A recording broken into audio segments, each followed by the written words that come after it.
पट्टे लगे होते हैं। हाँ, पट्टे लगे होते हैं। उसके बाद वो पहले मोटर से 60 पे जाता है पट्टे के जी थ्रू। सर। फिर 60 से हम जहाँ पे ले जाना चाहें, जिस मशीन पे ले जाना चाहें, मतलब चाहे हम गेहूं की पिसाई या फिर तेल पेराई या फिर धान की दराई, कहीं भी ले जा सकते हैं। अलग अलग जगह पे सब लगा होता है, एक ही जगह पे कोई नहीं होता, सब अलग अलग जगह होता है। मतलब हम किसी मोटर की पावर को हम ट्रांसमिट कर रहे थे वहां पे, यहाँ पे हम एक पंखा है, तो पंख जो ब्लेड है उसके रोटेशन, उसकी पावर को हम यहाँ पे ले जाते हैं अंदर जहाँ पे जरूरत है। वही है रोटर। रोटर का काम मेन वही है कि हवा की एनर्जी, हवा की जो एनर्जी है उसको लेना, उसके बाद मेन साइड पे ट्रांसमिट करना। स्टार्ट को देना, और साइड से फिर गियर में जाएगा, गियर बॉक्स में, गियर बॉक्स के पास जनरेटर पे जाएगा। जनरेटर का काम क्या है? सर इलेक्ट्रिसिटी प्रोड्यूस हाँ, करना। इलेक्ट्रिसिटी प्रोड्यूस करना, लेकिन किससे? जो सर हमारा वो शाफ्ट एयर से, घूम रहा है। जो एयर से आ हाँ रहा है सर, जो एनर्जी उससे लेके। हाँ, एयर से एनर्जी शाफ्ट पे आई, है ना? एयर से एनर्जी शाफ्ट पे आई, शाफ्ट से उस पे गई जनरेटर में। अब जनरेटर रोटेट करेगा, उसका शाफ्ट, जनरेटर में जो शाफ्ट लगी वो रोटेट करेगी, तो वो फिर इलेक्ट्रिसिटी बनाएगी। लेकिन लेकिन ये क्या होता है कि जो हवा से ब्लेड चलती है, जो हवा से ब्लेड चल रही है और ब्लेड से जो शाफ्ट चलती है, उसकी स्पीड इतनी नहीं होती है कि वो अच्छी, जो हमारी ज़रूरत है उतना बिजली वो बना सके। इसलिए बीच में गियर लगा होता है। अभी हमने पिकअप दिखाया था, गियर इसीलिए लगा होता है स्पीड बढ़ाने के लिए। मान लो जी सर। 500 आरपीएम या 150 आरपीएम, 150 आरपीएम मान लो उस पर आ रहा है रोटेशन से, हम उसको 300 या 500 600 आरपीएम कर देंगे, जिससे कि हमारा बिजली जो जरूरत हो उसके रिगार्डिंग बन सके। और जनरली इसमें क्या लिखा है? Different generator design produce where alternating current, AC और डायरेक्ट करंट। एसी जानते ही हो, एसी और डीसी क्या होता है? तो जनरली वो डीसी बनाता है, लेकिन हम एसी मोटर भी लगा सकते हैं। मतलब एसी बिजली बनाने वाला भी लगा सकते हैं, डीसी बनाने वाला भी लगा सकते हैं। जैसा आप जनरेटर लगाओगे वैसा वो बनाएगा। ठीक है, जैसा आप बनाओगे, जैसा आप जनरेटर लगाओगे वैसा वो बनाएगा। सर एक क्वेश्चन था सर। हाँ हाँ। सर मतलब ये सॉफ्ट से याद है सर कि अगर सर हमको ऑनलाइन ट्रेनिंग करना है सर, तो हम कैडिया का कर लें या सॉलिड वर्क का कर लें? दोनों में सर कौन सा ज्यादा सही रहेगा? देखो कैटिया, देखो अगर बहुत डिटेल में करना चाहते हो तो कैटिया अच्छा है। हम्म। सर ऑटो कैड तो कर ही रहे हैं सर, उसके साथ साथ मतलब ऑटो कैड तो ऑटो करना कैड ही। कर रहे हो तो ऑटो कैड कर रहे हो तो समझो कि वो हो गया, सॉलिड वर्क्स का एक तरह से बेसिक सीख चुके हो। जी सर। ठीक है, तो फिर आप कैटिया सीख सकते, कैटिया सीखो। अगर ऑटो कैड कर लिए हो या कर रहे हो तो फिर उसमें आप कभी भी सीख सकते हो सॉलिड वर्क्स ऑटो कैड के बाद। और नहीं तो ऑटो कैड सफिशियंट है, कोई बहुत ज़्यादा जरूरी नहीं सॉलिड वर्क्स, ये समझ लो। सर मतलब हो रहा है सॉलिड सर, इसमें टाइम फ्री है तो सोच रहे हैं सर उसको भी निपटा ही दें। तो सबसे पहले कैटिया सीख लो, उसके बाद तुम्हें मौका मिलेगा तो सीख लेना सॉलिड वर्क्स। ठीक है सर। कैटिया जो एरोप्लेन बनता है, डिजाइन बनती है, एरोप्लेन कॉम्प्लेक्स डिजाइन होता है, सब कैटिया पे ही बनता है। Yes sir, yes solid sir. Works पे नहीं बन पाता। सॉलिड वर्क्स कॉम्प्लेक्स डिजाइन के लिए उतना सुटेबल नहीं है। कैटिया का फील्ड बहुत बड़ा है, अगर आप सीखना चाहते हो तो बहुत कुछ है इसमें।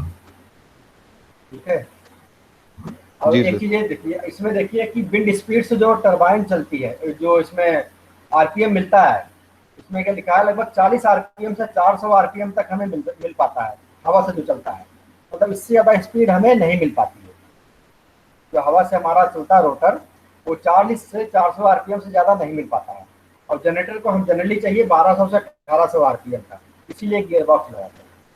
अगर आपको डाटा में देना है तो 40 आरपीएम और 400 आरपीएम तक हम हवा से ले सकते हैं, जो स्पीड का रोटेशन होता है। लेकिन हमें जनरेटर को चाहिए 1200 से 1800, तो इसलिए हमें वहाँ गियर बॉक्स लगाना ही पड़ता है, जिससे कि कम से कम 1200 तक पहुँच जाए। ठीक है, कम से कम 1200 आरपीएम तक पहुँच जाए, यही लिखा है। ठीक है ना?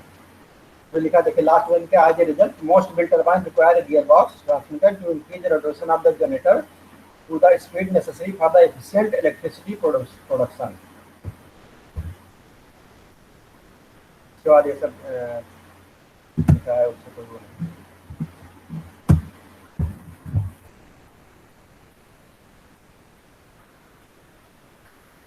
उसके बाद मेन कंपोनेंट में आता है टावर। टावर आप जानते ही हो, जो चीज हम किसी बेस, नीचे बेस बना ले, उसके बाद उसको खड़ा करके ऊपर अगर हम कुछ, जैसे टावर आप सुने हुए मोबाइल टावर, मोबाइल टावर सुना ही है। मोबाइल टावर में भी क्या होता है, ऊपर एंटीना लगा होता है, जो कुछ भी सिस्टम लगा होता है सिग्नल को ट्रांसमिट करने के लिए, वो उसको हम टावर मतलब जो ऊपर वाले जो भी सिस्टम हम लगाए हैं, चाहे उसमें एंटीना लगाए कुछ भी लगाए, जो उसको सपोर्ट करता है, जिसपे रखने के लिए, एक तरह से रखने के लिए, लेकिन ये बड़ा होता है इसलिए हम उसको टावर कहते हैं। तो चाहे वो उसका टावर सिग्नल का टावर हुआ, उसमें आपके से एंटीना लगे होते हैं, इसके टावर में टरबाइन लगी होती है ऊपर, और जो टरबाइन की ब्लेड को, जनरेटर को, सबको सपोर्ट करता है, उसी को हम क्या कहते हैं, टावर। तो टावर हम क्या कैसे कहेंगे कि the component that supports the plates, shaft, generator, gearbox etc called the tower. ठीक है। और टावर में क्या रिक्वायरमेंट एक बहुत जरूरी होनी चाहिए, टावर में क्या बहुत जरूरी होनी चाहिए, क्या कौन सी ऐसी चीज है कि टावर बनाते समय बहुत जरूरी से ध्यान देना चाहिए, कौन सी ऐसी चीज आप। Sir foundation, foundation. फाउंडेशन क्यों, क्यों बहुत जरूरी है फाउंडेशन को देखना।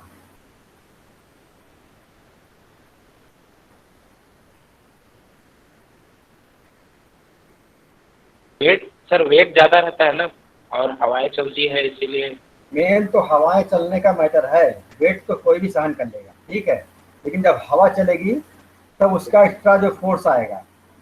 आप नॉर्मली तो खड़े हो सकते हो, हवा चल रही है, आधी चल रही है, लेकिन अ, जब वो आप हाइट बढ़ जाती है, हाइट बढ़ने से क्या होगा, फिर अब छोटी चीज होती है संभाल लेते हैं, लेकिन हवा चलने से क्या होगा, बहुत तेजी से फोर्स लगता है। आप देखे हवा जब आधी चल रही कितना खड़ा होना कठिन होता है, और हम लोग तो छोटे हैं, उसकी ब्लेड्स इतनी बड़ी बड़ी होती हैं, उसमें बहुत ज़्यादा फोर्स लगता है आदि में। इन सब चीज़ों को संभालने के लिए हमें बेस बहुत मजबूत करना पड़ता है, लेकिन बेस तो अलग बात हो गई भाई, टावर भी मजबूत होना चाहिए।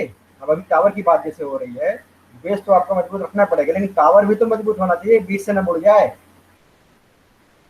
है कि नहीं।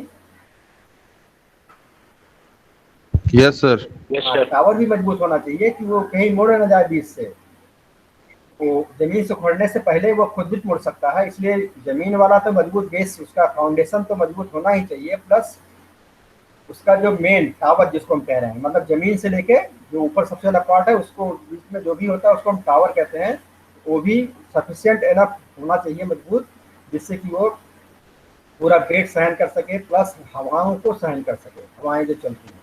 तो टावर टावर ये हो गया मेन। और उसके बाद जो हाइट होती है, वो सब चीज़ें, जो टावर कितना ऊंचा रखना है, वो सब बहुत सारे फैक्टर हो सकते हैं डिसाइड करने के लिए। आप कोई एक दो टावर एक दो चीज़ बताओ क्योंकि हम डिसाइड करते हैं कि कितना ऊंचा टावर होगा, ज़्यादा ऊंचा रखें या कम ऊंचा रखें, कि इसमें हम कौन सी फैक्टर होगा जो हम चाहेंगे कि हम इसको देखें, तब डिसाइड करें कि कितना ऊंचा में टावर रखना है। तो ये लोग बताओ कि कितना ऊंचा टावर रखना, हम कैसे डिसाइड करेंगे, क्या हम देखें।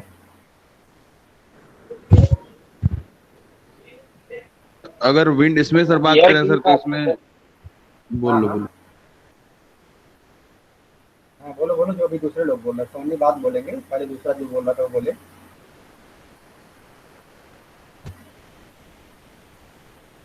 हाँ कहाँ गए जो भी दूसरे सेकंड पर्सन जो बोल रहे थे, वर्णी के अलावा जो एक लोग और थे, कौन।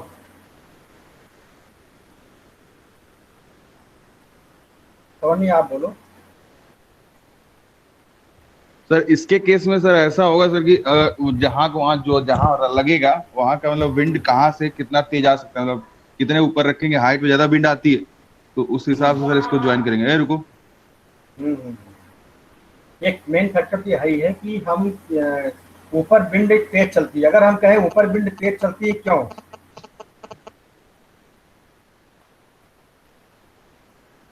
क्योंकि सर वो खाली रहता है, ऊपर बिल्डिंग नहीं रहती है कहीं भी।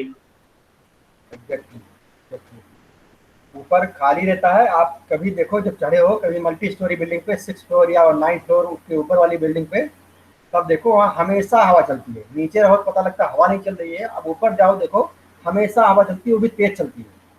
आपने B3 पे ऊपर कभी गए हैं आप लोग। यस सर, हॉस्टल में भी सर और B3 में भी सर, मतलब 4th फ्लोर से ऊपर जब चढ़ने पे या 4th फ्लोर तक हवा हाँ सही हाँ, चलती है, उसके नीचे और थोड़ा लो हवा हमेशा चलती चलती है, हमेशा देखो लगभग चलती है। है यस सर, हमेशा। हमेशा चलती है। हाँ तो वही है, मेन रीजन वही है कि नीचे रुकावटें बहुत होती हैं, पेड़ हैं, मकान है, ये सब रुकावटें हैं। तो मेन फैक्टर ये होता है कि जो भी आसपास मकान हो या फिर पेड़ हो उन सब से ऊपर रहे। बस जितना ऊपर रखेंगे हमारा वो उतनी अच्छी फ्लो होगी। लेकिन साइमल्टेनियसली क्या होता है, जितना ही हम ऊंचा करते जाएंगे उतना ही हमारी कास्ट भी बढ़ती जाएगी, हमारी टावर की कास्ट भी बढ़ती जाएगी। इसलिए हमें कंप्रोमाइज दोनों के बीच में देखना पड़ता है कि बहुत ऊंचा भी ना करना पड़े, बहुत नीचा भी ना करना पड़े, मतलब लागत भी इतना ज्यादा ना आए कि जो फायदा हो रहा है विंड स्पीड बढ़ने से वो नुकसान में चला जाए। इसलिए हमें दोनों को देखना पड़ेगा कि कास्ट कितनी आ रही है कितना ऊंचा करने से। सर ठीक है। इसीलिए तो सर ये मतलब रूरल एरिया से सर दूर होता है। हाँ, वहाँ पे कास्ट कम आती बनाने में। और रूरल और एरिया में सर अगर बहुत मतलब जहाँ पे एकदम पूरा खाली इलाका होता है सर उधर इसका प्लांट होता है। हाँ हाँ हाँ। इसमें देखिए लास्ट लाइन में क्या लिखा है, larger wind turbines are usually mounted on towers ranging from 40 to 70 metres, मतलब 40 से 70 मीटर तक ऊंची हो सकती है। 40 मीटर मतलब फीट कितना हो गया, 120 फीट लगभग। 40 मीटर मतलब 120 फीट, 120 फीट में कितना होगा, लगभग 10 मंजिल, 20 20 20 10 नहीं, 12 12 से लेके 15 मतलब 15 मंजिल तक से, लगभग 15 मंजिल से इसकी हाइट शुरुआत होती है अगर हमें अच्छी विंड टरबाइन बनाना है तो, जिससे कि हमेशा कम से कम चलता रहे ये। और 70 मीटर तक बहुत ऊपर हो गया। इसके बाद ये डिफरेंट, इसमें कुछ डिफिनीशंस है। एक देखो लिखा है कट इन स्पीड, इसको देखिए क्या लिखा है। कट इन स्पीड क्या है, आप इसको पढ़ो, देखो आपको क्या है, कुछ आया समझ में। कट इन स्पीड, अगर मान लो पूछा जाता है what is cut in speed तो आप क्या कहोगे। जैसे इसमें लिखा है, आप अपने लैंग्वेज बताओ, इससे जो लिखा है कट इन स्पीड उसको कुछ समझ में आया। सर उसका मतलब ये सर जब मिनिमम जो स्पीड होती है सर ब्लेड की सर हम्म। रोटेट करने पे, और वो यूजली जो पावर जनरेट करे। हाँ, मिनिमम स्पीड जो कि हमें कुछ पावर कुछ ना कुछ मिल सके, जी सर। है, वही स्पीड होता है कट इन स्पीड। तो और विंड की स्पीड जो जनरली होती है वो 10 से 16 किलोमीटर पर आवर की होती है जनरली। आधी की बात छोड़ दो, जनरली जो होती है 10 से 16 किलोमीटर पर आवर। तो कट इन स्पीड मतलब वही है कि इतनी स्पीड की कुछ ना कुछ पावर बिजली हमें मिले जनरेटर से, वही हो गया कट इन स्पीड। और उसके नेक्स्ट नेक्स्ट में चल रहे हैं रेटेड स्पीड। रेटेड स्पीड में क्या है,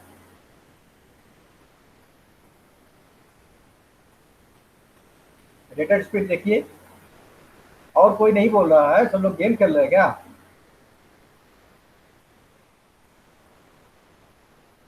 थोड़ा इन्वॉल्व हो जिससे कि कुछ समझ में भी आए। इन्वॉल्व नहीं रहोगे कहाँ समझ में आएगा फिर। 1 घंटा जुड़े भी हो और उसका यूज। नो सर सुन रहे हैं हम हाँ, लोग। तो इसमें बताओ रेटेड स्पीड में क्या होगा, इसमें जो लिखा है उसको बेस बताओ। Rated speed, what is rated speed, अपनी लैंग्वेज बताना, अपनी लैंग्वेज में।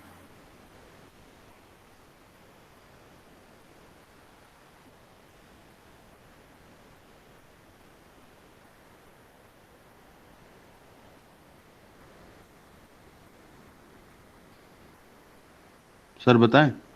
हाँ हाँ सर विंड टरबाइन सर जो मिनिमम विंड स्पीड की सर जो वो है वो सर कितना रेट ऑफ पावर से सर जनरेट कर रहा है, वो वही सर रेटेड पावर है उसका। हाँ, और कोई बताओ, वो नहीं अभी बता रहे थे ना। सर जैसा इसमें सर लिखा हुआ है सर 10 किलोवाट, मतलब कि अगर इसको 10 किलोवाट एनर्जी प्रोड्यूस करनी है तो उसका एक फिक्स है सर कि 40 से 55 की स्पीड में अगर वो चलेगा किलोमीटर पर हावर के हिसाब से, तभी सर वो उतना कर पाएगा, मतलब रेट ऑफ वही मतलब उसके बराबर चलेगा तभी। देखो उससे कम रेटेड या पावर, ज्यादा। अच्छा ये तो समझ गए कि रेटेड पावर मतलब जितना हमें चाहिए उतना अगर विंड स्पीड मिल रही है तो वही है रेटेड स्पीड, इतना तो आप समझ गए। जी सर। लेकिन रेटेड पावर क्या है, बात यहाँ पे आती है ना, व्हाट इज रेटेड पावर। हम तो कह दिए जितना में जरूरत उतना मिल जा रहा है, लेकिन रेटेड पावर क्या है।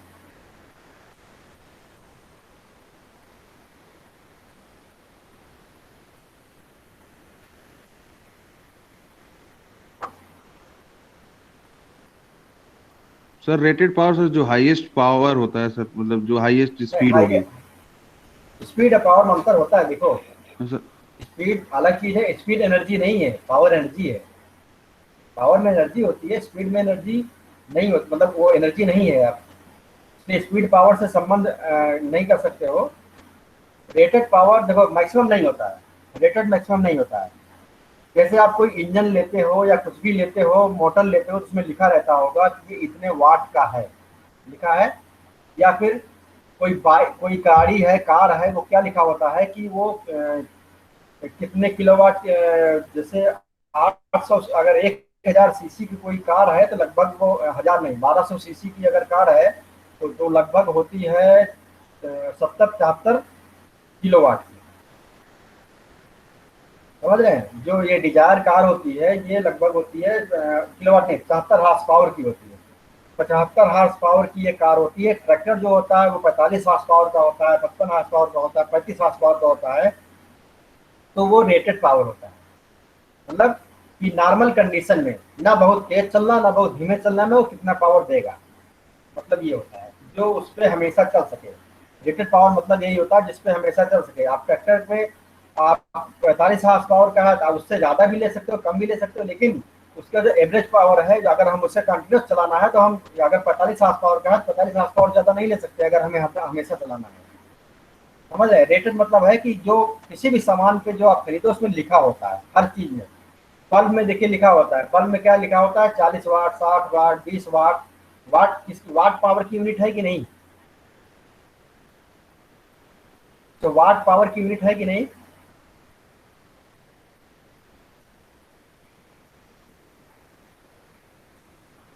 हेलो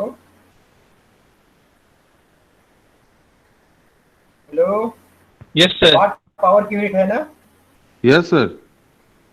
वाट बल्ब में सर भी देखो लिखा होता है, तो वो रेटेड पावर है। लेकिन बिजली के बल्ब के केस में फिक्स हो गया, रेटेड पावर फिक्स है। लेकिन उसमें भी अगर वोल्टेज घटेगा बढ़ेगा तो उसका रेटेड पावर चेंज होगा। मीन्स वोल्टेज ज़्यादा होगा तो तेज बिजली देगा, वोल्टेज कम होगा तो कम बिजली देगा। लेकिन जो उसके लिए डिजाइन किया गया है कि इतना वोल्टेज इतना करंट मिलेगा तो इतना पावर देगा, और उस पर उसकी लाइफ सबसे अच्छी होगी, वही रेटेड पावर है। मतलब इस कोई भी मशीन जब बनती है तो सबका रेटेड पावर होता है। रेटेड पावर मतलब इतने पावर पे आप चलाओगे तो सबसे ज़्यादा लाइफ होगी, सबसे ज़्यादा सामान चलेगा, सबसे अच्छा इसका माइलेज होगा, जो भी होगा वो रेटेड पावर है। ठीक है? तो वही है, कोई भी मशीन जो बनी है, चाहे अगर विंड टर्बाइन भी बनी है तो वो भी रेटेड पावर पे ही बनी है, कि मतलब वो कितने किलोवाट की बनी है कि उतने किलोवाट वो हमेशा चल सकती है, चाहे लॉन्ग टर्म, साल 2 साल जितने साल चलाओ चल सकती है। लेकिन अगर कहो कि हमेशा वही 10 किलोवाट की टरबाइन है और उस पर हमेशा ज़्यादा वाली स्पीड की हवा चलेगी तो वो नहीं बियर नहीं कर पाएगा। समझ रहे हैं?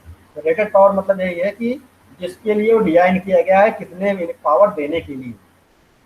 तो ज़्यादा भी दे सकता है, कम भी दे सकता है, लेकिन फिर उसके लिए अच्छा नहीं होगा ना। उसका सामान जो भी उसमें सामान लगे होंगे वो उसके उस हिसाब से डिजाइन नहीं है।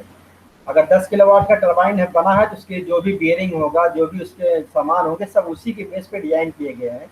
इसलिए अगर रेटेड पावर से कम या ज़्यादा चलाएंगे तो दिक्कत होगी हमें, चाहे जो भी हो। जैसे आपका सबसे अच्छा एक पार्ट यही देख लो कि अगर CFL है, LED है, अगर रेटेड पावर वो 18 वाट का है तो ऐसा नहीं कि 18 वाट से कम बिजली लाइट नहीं देगा, 18 वाट से ज़्यादा नहीं देगा। आप वोल्टेज ज़्यादा देके देखो, ज़्यादा भी देगा, देगा कि नहीं देगा? Yes sir. ज़्यादा देगा ना, और कम भी देगा। अगर वोल्टेज कम होगा तो कुछ कम भी होता है, ज़्यादा नहीं कम होगा लेकिन कुछ कम होगा। तो इसका मतलब है कि रेटेड पावर मतलब वही है कि जो उसके लिए सबसे सुटेबल है। आपसे कहा जाए कभी कभी 40 किलो 50 किलो 40 किलो उठा सकते हो, लेकिन अगर लगातार आपको उठाने कहा जाए कितना किलो उठा सकते हो, लगातार रोज उठाना हो तो एक लिमिट में आ जाएगा ना कि ना बहुत कम ना बहुत ज़्यादा, है कि नहीं?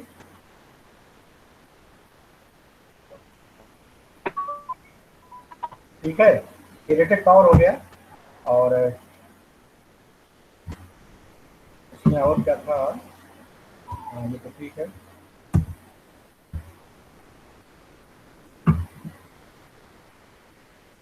ये सब तो लिखा है। इसमें क्या लिखा है? At wind speed between 13 and rated the power output from wind turbine increases as the wind increases. मतलब ये कहा है कि जब 13 मतलब सबसे शुरुआत की, और रेटेड रेटेड पावर मतलब जितना वो बिजली दे सकता है, पावर दे सकता है, हवा की स्पीड बढ़ती है तो पावर बढ़ती ही जाती है, लेकिन बाद में फिर उतना नहीं बढ़ेगी क्योंकि उसमें लॉसेज भी बढ़ जाते हैं बाद में। और सब इसमें ये भी लिखा है कि जितने मैन्युफैक्चरर होते हैं लिखे रहते हैं, इतने विंड स्पीड पे कितनी पावर मिलेगी, इतने विंड स्पीड पे कितनी पावर मिलेगी, वो लिखा होता है। Most manufacturer provide graphs called power curve, कितना पावर देगा, मतलब 40 किलोमीटर या 5 किलोमीटर की स्पीड से है कितना पावर देगा, 8 किलोमीटर कितना पावर देगा। और कटआउट स्पीड क्या है, उसका उल्टा, कटआउट स्पीड कटिंग का उल्टा, मतलब ऐसी स्पीड जिसपे जो हमारी टरबाइन या जो भी हमारा विंड टरबाइन डिजाइन किया गया है वो उसकी कैपेसिटी से ऊपर वाली स्पीड। और अगर उससे बहुत ज़्यादा स्पीड हो जाएगी तो जितने भी उसके बेयरिंग है वो फिर जनरेटर सब फेल हो जाएंगे, या टरबाइन टूट भी सकती है, आपका उसका टावर टूट सकता, कुछ भी हो सकता है अगर उससे ज़्यादा स्पीड आ गई। इसलिए कटआउट स्पीड एक डिफाइन किया गया है कि इससे ज़्यादा स्पीड हमें नहीं चाहिए। और जब उतनी स्पीड आ जाता है तो ऑटोमेटिकली उसमें ब्रेक लगा होता है, वो उसको ब्रेक लगा देता है जिससे कि वो काम करना बंद कर देता है। समझ रहे हैं कटआउट स्पीड क्या है? Yes sir. कटआउट स्पीड मतलब वही है कि जैसे आपको घरों में वो भी लगा होता है, स्टेबलाइजर लगा होता है, या फिर कटआउट घर में लगा होता है ना, कटआउट कहते भी होंगे, कटआउट मतलब ज्यादा बिजली आ गई बंद, तो वैसे ही ज्यादा हवा चलने लगी तो बंद, वो उसको बंद कर देगा, उसमें ब्रेक लगा देगा जिससे कि फर्दर डैमेज ना हो। ये एक सेफ्टी फीचर है एक तरीके से। अगर बहुत तेज स्पीड हो जाएगा तो वो जितने भी ब्लेड और टेढ़ी ओढ़ी हो जाएगी। समझ रहे हैं? सर जैसे आयरन में होता है सर, गर्म हो जाता है ज्यादा तो कट हो जाता है। हाँ हाँ, इसमें लिखा है the theoretical maximum amount of energy in the wind that can be collected by a wind turbine rotor is approximately 59%। मतलब जो रोटर होता है वो 59% तक बिजली नहीं, हवा की एनर्जी को ले सकता है। 59% मतलब जितनी भी हवा में एनर्जी है वो 59% तक मैक्सिमम ले सकता है, लेकिन फिर उसके बाद इफिशियंसी और सबकी होती है। उसके बाद गियर की इफिशियंसी होगी, जनरेटर की इफिशियंसी होगी, और ये सब की इफिशियंसी जब जोड़ लेंगे तो अल्टीमेटली एवरेज इफिशियंसी कम हो जाती है। मतलब लास्ट में क्या लिखा है, मोर टिपिकल एफिशिएंसी इज 35 to 45%, क्योंकि हर हर जितने भी सामान बने होंगे सबकी अलग अलग एफिशिएंसी होगी, तो पावर हमेशा कुछ ना कुछ डाउन होता जाएगा, क्योंकि वहाँ पे फ्रिक्शन लॉस हो, गियर बॉक्स में लॉस होगा, जनरेटर में लॉस होगा, या फिर ये सब चीज़ें हैं। समझ रहे हैं? अच्छा एक चीज़ ये बताओ, अच्छा ये बताओ, मान लो 59% ब्लेड पे आ रही है, तो इसके बाद जब जनरेटर तक जाएगी तो बिजली कम हो, पावर कम होगी या बढ़ेगी?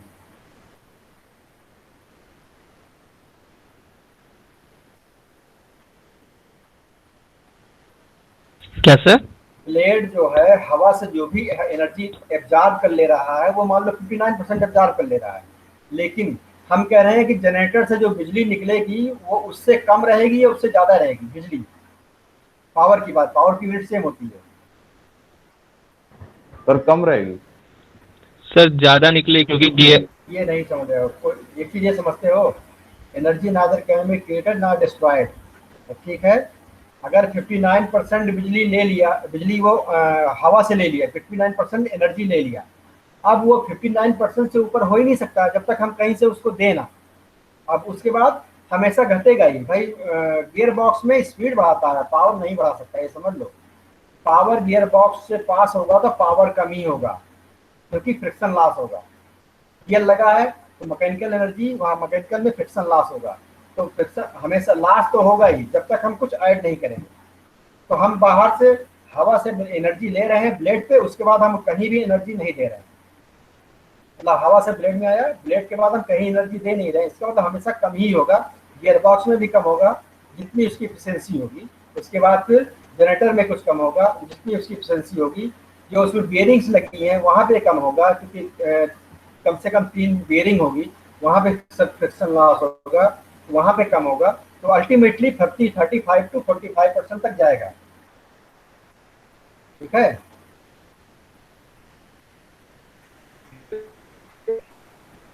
ठीक है। अभी Yes, कौन sir. कह रहा था कि गियर बॉक्स से जाएगा तो पावर बढ़ेगा, कुछ आया समझ में?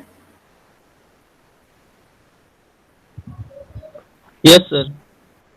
स्पीड और पावर में अलग अलग रिलेशन होता है, ये मत समझना कि स्पीड ज़्यादा है तो पावर ज़्यादा है। जेसीबी में पावर ज़्यादा होती है, स्पीड कम होती है कि नहीं? Yes, sir. Yes, sir. तो इसलिए कोई ये कभी नहीं कह सकते हो कि स्पीड ज़्यादा है तो पावर ज़्यादा होगी, ये कभी नहीं कह सकते। उसका रिलेशन होता है, वो ऑटोमोबाइल में देखा भी होगा, हमने बताया था कि गियर क्यों लगाते हैं बाइक में। सर ऑटोमोबाइल में गियर तो वो फैन का स्पीड तेज करेगा ना, जो पत्तियां लगी रहेंगी। पावर का स्पीड थोड़ी ना बढ़ाया रहेगा सर। नहीं, हाँ खाली स्पीड चेंज करेगा, पावर नहीं, पावर बढ़ ही नहीं सकता भाई। एक चीज हमेशा याद रखो कि एनर्जी या power neither can be created not destroyed, only can be transform from one one form to one another mode to form. Another mode. हाँ, एक फार्म से दूसरे फार्म में चेंज कर सकते हैं, लेकिन बढ़ नहीं, ना बढ़ सकती ना घट सकती है। हवा से हमने अगर ले लिया 61%, अगर हमने मान लिया 60% हवा से ले लिया, अब हम तो कहीं से ले नहीं रहे, बढ़ेगी कहाँ से? वो घटेगी फ्रिक्शन में। बेयरिंग का फ्रिक्शन है, गियर बॉक्स का फ्रिक्शन है, और ये अल्टरनेटर का अलग से उसका एफिशिएंसी होगा, उसमें भी डाउन होगा, तो अल्टीमेटली डाउन ही होगा ना कुछ। तो लगभग 35 से 45% तक हम उससे ले सकते हैं। एक चीज़ हम ये पूछना कह रहे थे कि हम यहाँ पे कह रहे हैं कि हवा की स्पीड से वो 59% ले रहा है, ले सकता है, लेकिन अगर हम कहें 100% ले लिया तो क्या होगा? हवा का क्या होगा? अगर हमने चलती हुई हवा से 100% एनर्जी ले ली, हवा का क्या होगा? हवा चलना बंद हो जाएगी। तो अगर हवा चलना बंद हो जाएगी तो बताओ फिर आगे से हवा आएगी? अगर पीछे जितनी हवा नहीं। रुक जा रही है तो आगे से आएगी कहाँ? कोई चीज तभी चलती है जब उसको जगह मिलती है, अगर पीछे जाएगी नहीं तो आगे से आएगी कहाँ? फिर हवा रुक जाएगी। इसीलिए हम 100% इफिशियंट तो कह ही नहीं सकते कि हम 100% इफिशियंट कभी बना सकते हैं। ठीक है, Yes, sir. उसके बाद ये और पार्ट कितना बचा है? अब जो मैथमेटिकल एक्सप्रेशन है, टाइम कितना हुआ है? 11 बजा है। 11 बज गए सर। अच्छा, एक चलो एक पेज एक और नहीं अभी रहने देते हैं, इसको कल बताते हैं। इतना तो जानते ही होगा, काइनेटिक एनर्जी बराबर 1/2 होता है। ठीक है, मतलब विंड में कितनी एनर्जी है उससे निकाल सकते हैं। अब आप लोग इसके बाद एक मिनट, अब आप लोग अटेंडेंस दीजिएगा, ठीक है?